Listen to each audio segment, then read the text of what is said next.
Welcome to another episode of And Now You Know with Bette and Julz. I'm Bette. I'm Julz. And we started this podcast because we wanted to share with you some of the experiences that we've had.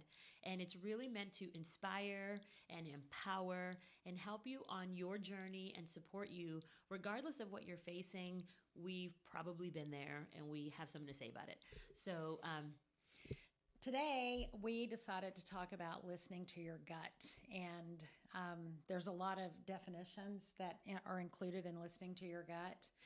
Some people think of it as an intuition. Mm-hmm. Some people think it's the Holy Spirit. Some people think it's just a feeling that you have. And every single one of those are right. And we have talked about this so much. That's one of the reasons why we wanted to share it with all of you, because it is a gift that God has put inside of you for you to have a feeling. Yeah, and the first thing I'll say is I made a post about this yesterday on my Instagram, and it was very simply, when you feel that it's a no in your gut, it's a no. Period, end of story, unpack the details later. And it really is so true. I can think back to so many different examples in my life where if I go back to the moment, if something went wrong and it didn't work out the way I expected it to, and I go back to the very beginning, there was a feeling that either I didn't understand or I didn't want to listen to or whatever it was. But you can always kind of pinpoint and go back. Yeah, I mean, I'm just going to lay it out there. You already know this. And after y'all hear episode after episode, you're going to get to know me better. But I have been married repeatedly. And the only one is the marriage that I'm in right now. And it will be the one that's forever. But the other marriages, I knew it was a no. But I felt like I had already gone too far into it or whatever. But I left a pretty big wake of destruction in my life, in my children's lives, and my family's lives, my friends. And if I just would have gone with my gut, there could have been a lot of changes, a lot of different choices, a different path that my life would have taken. So let's talk about that. Yeah. Let's talk about that. So we talk to a lot of people about relationships, about, people, things that they regret. And it's funny, we were having a conversation with somebody that we work with, and there came an end to a relationship, and it always goes back to, what were the signs? What were you feeling? What would you change now, knowing what you know now? And without a doubt, like literally everybody would say, I knew, I felt something was off. All of that is your gut. Yeah. It is your gut. Yep. It's 100% your gut. Decades ago, my first marriage, we were engaged. We were about to mail out the invitations. And I listened to my young gut then, and I called it off. But I got back with him a year later, and I married him. And it only lasted 2 years. So it's there. Everybody has got this gift. So it's just so... I can't even tell you how important it is to pay attention to what that inner voice is. I'm a real estate agent, and I do open houses. And there was a gentleman who came in and claimed to be a lender. And he had his cute little girls with him. He brought me a drink. He brought me a snack. But I post all of my open houses on social media. And he started coming to all of my open houses, and I got the worst feeling about this guy. I had to involve my husband, my adult sons, to start going with me and being my bodyguard. Mm-hmm. And he stopped once I started posting pictures of who was going to be. But I just know that there was something off in that equation. Yeah. So anyway, we'll get into some ways to protect yourself later, and I've got some interesting tidbits on that. Yeah. But you just and she sure, does. She's not kidding. You for sure want to always pay attention. It's not just in relationships. It's in, if you get into an elevator and you feel iffy about someone who's in there and it's just you two, get out. Yeah. Or lean out of the elevator and say, honey, are you coming? Even if you're there by yourself. Or just say something to be able to get out. Just say, I've got it. My friend's not here. I've got to go. Yeah. But listen to your gut always on everything. I agree with that. And I think that part of this really goes back to, do you trust yourself? And if you don't, why don't you trust yourself? And I'll share a little bit about my experience. Growing up, I was raised in a very religious household, and the church was, I would call it very controlling, I always felt like they kind of called the shots for everything. They told you what you could do, what you couldn't do, who you could be with, who you shouldn't be with. And so essentially, as a grown-up now, I think back to how I grew up, and they really taught us not to trust yourself.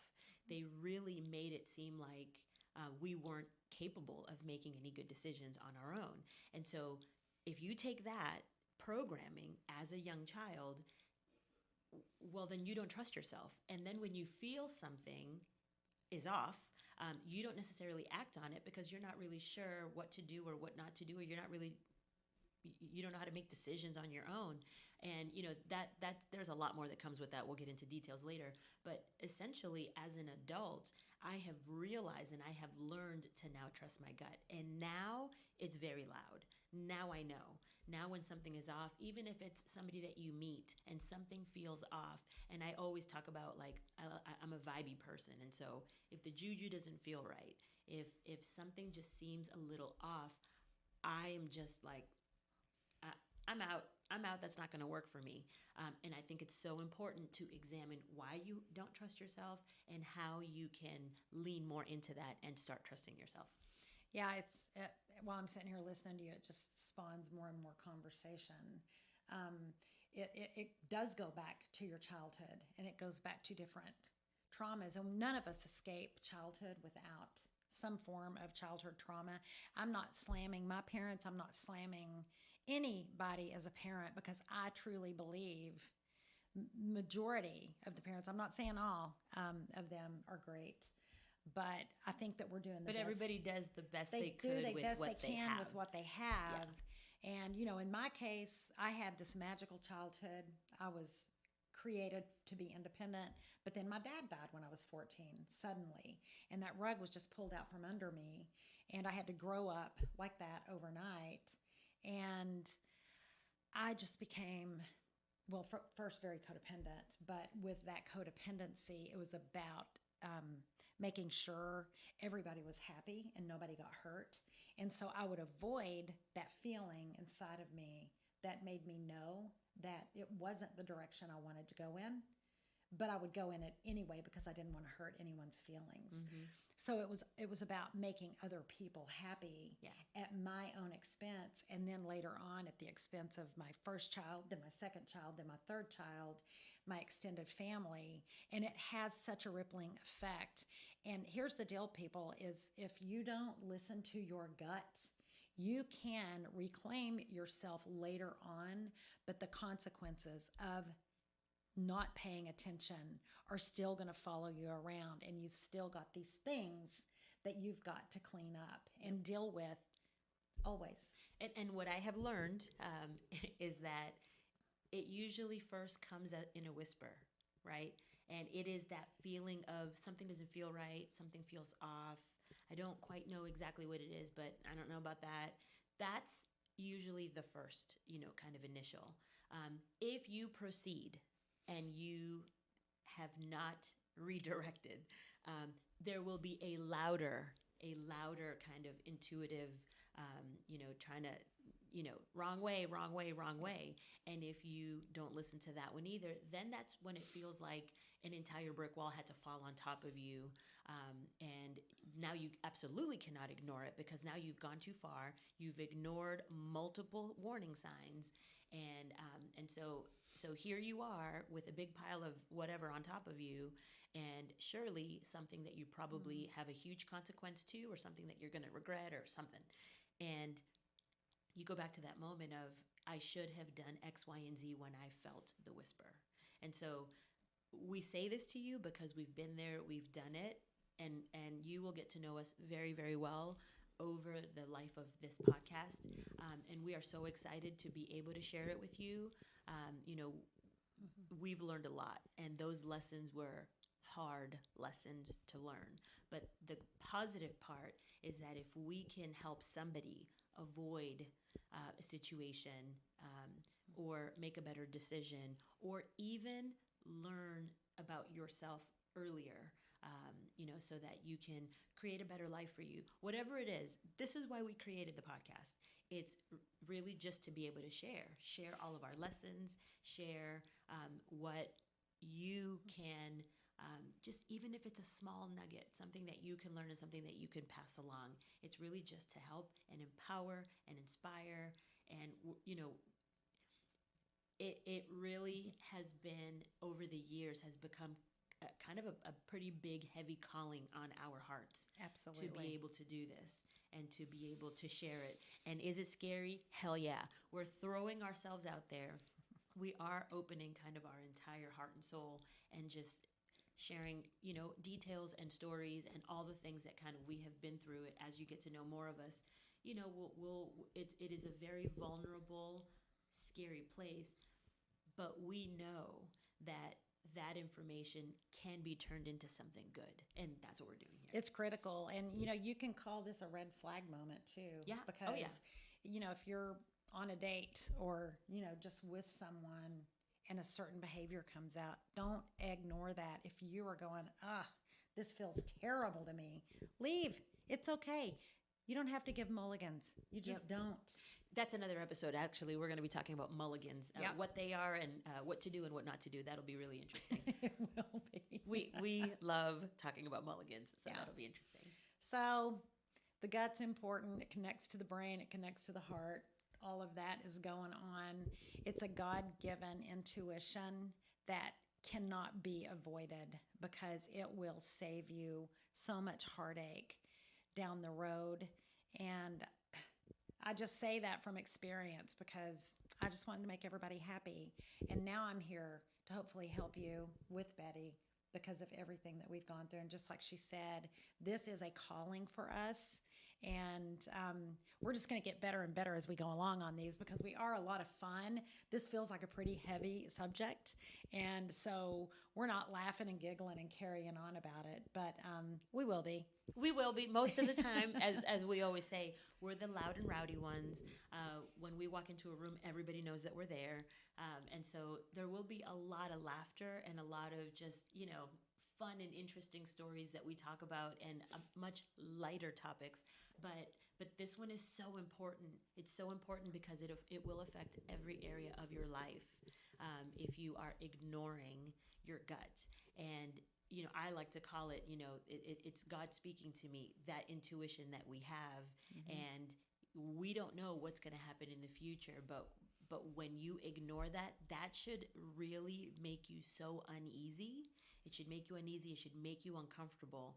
And why would you want to purposefully put yourself in that? I mean, we've done it in the past when we didn't really know how to process and understand it all, but now we know. And so, you know, let us help you avoid some things. Yep, that's what we're here for. We're looking forward to more and more and more of the conversations that we've had over the last few years, and the reason that we have been led to do this and to just share these things with you, because it's just really important. It's critical. Yep. It's critical. And it's nice if you have a girlfriend or a sister or, you know, somebody that you're close to that you can say, I've got this situation going on. This is what I'm thinking about.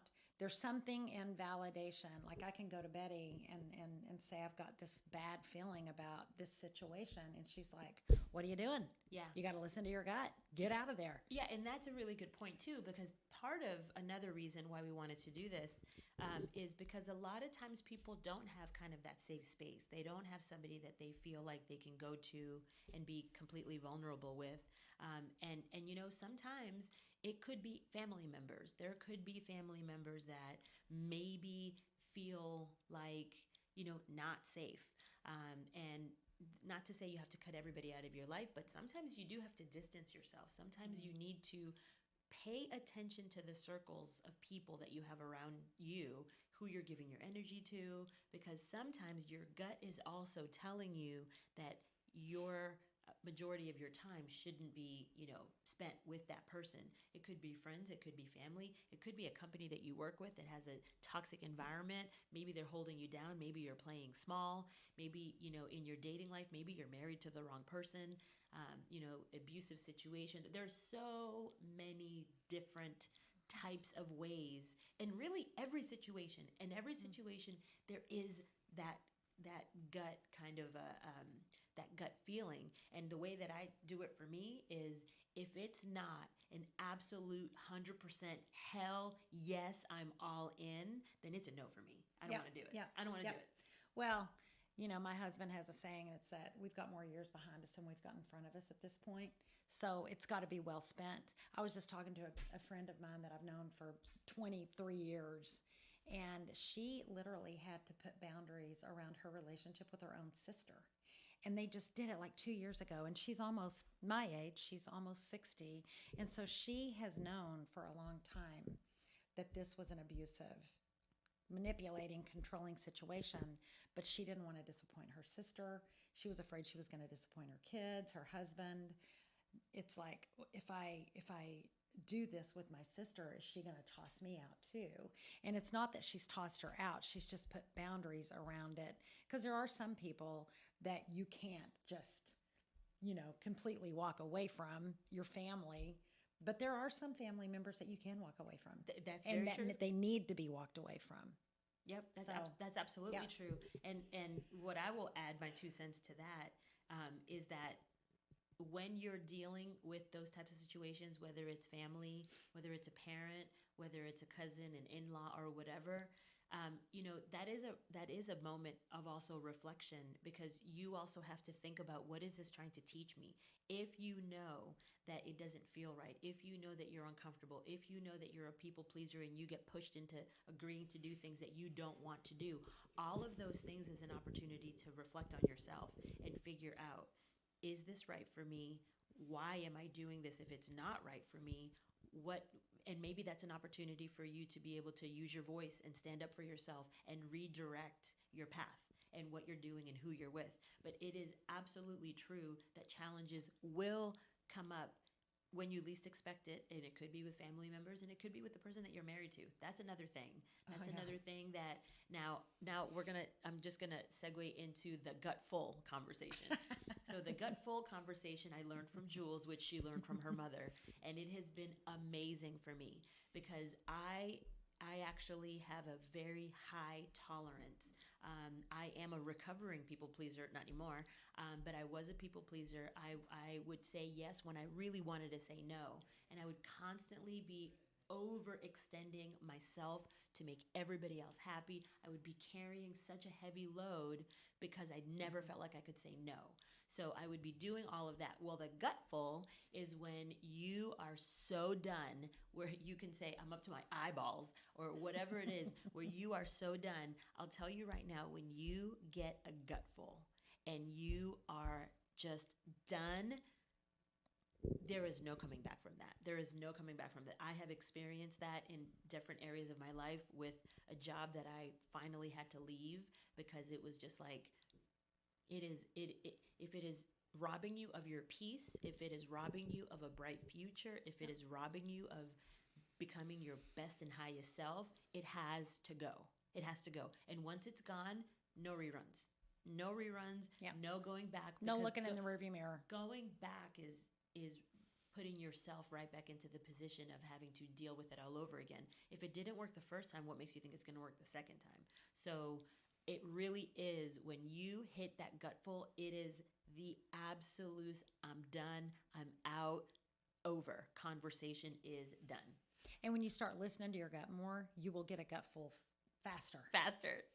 And I know when it comes to certain things in life, I know I have like a 30-day threshold. For other things, I have like a 60-day threshold. For some things, I have a 90-day. It just depends on what's going on. When it's work-related stuff, I'm a pretty easygoing person. We've worked together for many, many years, and I know that for me, I'm easy to get along with. I'm a good communicator. I can Happy yeah, girl. super happy, super positive, very optimistic. I can handle a lot of different kinds of people, different personalities, different backgrounds. I can handle all of that. I'm the youngest of five, and my mom was one of 10. My growing up, I had 100 something cousins around at all times, and aunts and uncles, and family members. So I understand personalities. I understand people have different ways of communicating. I get all of that, so it's easy for me to adapt in whatever environment I'm in. But when you get to a point when it's time to go, it's time to go. It is. My mom used to say that to me in one of my marriages. She really didn't understand why I was staying with this guy. And one day she just said, I'm not going to worry about it anymore, because when you get a gut full of it, I know that you will leave and the decision will be solid and it will be swift. And that's exactly what happened. And I had no choice. I had to get out. It was just a bad situation. And you're going to notice in these, we're not going to bring up any names. Because here's the deal, is that this is not about them at all. It's about what we have discovered about ourselves. It's about us looking in the mirror and going, oh, wow, I wonder what part I had to play in this. You've got to figure out what your role in it was, because it's never just one person. I mean, you made a decision. You probably went against your gut, and you made a bad decision, and then you got stuck, and you woke up, and you're like, how did I get here again?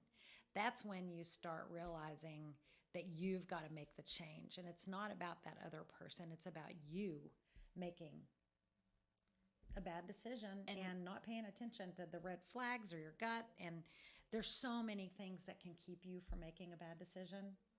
And I say that because I've made a lot of bad decisions. Well, but when you get to that point that you have made a bad decision, what was the lesson in it for you? Yep. And if you didn't learn the lesson and you didn't take the time to reflect and examine and correct your ways, then what ends up happening is you do it all over again. Yep. You do it all over again until you learn the lesson. Yep. So why not just learn it the first time? Yeah, it's easier. That. That's the whole point of this, is we're trying to hopefully pour some of our experiences into this podcast that you can listen to, and you'll go, oh, okay, I need to avoid that. This is what happened. I don't want to do it again. I hope that works. I really do. I wish I could go back and change a few things. But I need to know what I know now to go back, because I wouldn't go back and do what I did all over again. Yeah. Because that was a mess. So what's your saying? What's the saying that you say about foresight? Oh, 2020. Foresight is 2020. The saying is hindsight is 2020. Nope. Because of what we've experienced, we need to make foresight 2020. Yeah, and I love that, because it's true. Mm-hmm. If using it the way she says it, when you know better, you're able to do better. Yep. And so if you're not putting that into practice, then it's just a cycle of having to learn the lesson all over again, which is what we're trying to avoid. Well, I can tell you without hesitation, I can make you feel so much better, because I repeatedly touched the hot stove. I knew it was hot. I knew what was going to happen, and I completely ignored it. And I kept doing it, thinking that I was in control. That's another thing you might want to look at in yourself is, are you trying to control a situation? Let it go. Surrender. Let it go. You don't need to be, all you need to do is worry about yourself. Pay attention to what is best for you. Yep. And stay away from that hot stove. Yeah, it's not pleasant. It's not pleasant. It's not. It's funny because we just went into going from a gutful to the foresight is 2020, to all kind of examining yourself, learning to trust yourself. There's so many areas that this kind of goes into, and what I'm so excited about is as you continue to follow us and learn more about our story, and really, in fact, then hopefully is that it gives you an opportunity to then learn more about yourself. We can all create a really great environment and community to just continue to uplift and support people through their journey. Yeah. So on that note, I think we've got to wrap this up because we are trying to keep these at right around 25 minutes because we know you're driving to work, maybe dropping kids off or maybe picking them going up, for a walk, whatever. And we just want to respect your time and make it to where you don't miss the last 10 minutes because you have to get out of your car or whatever. Right. That always irritates me. Yeah. Like, ah. Yeah, so this will give you just enough so that each episode can be, a quick listen on your way to work, on your way back home, maybe while you're sitting in the line at carpool waiting to pick up the kids, while you're going for a walk around the neighborhood, all of those kinds of things.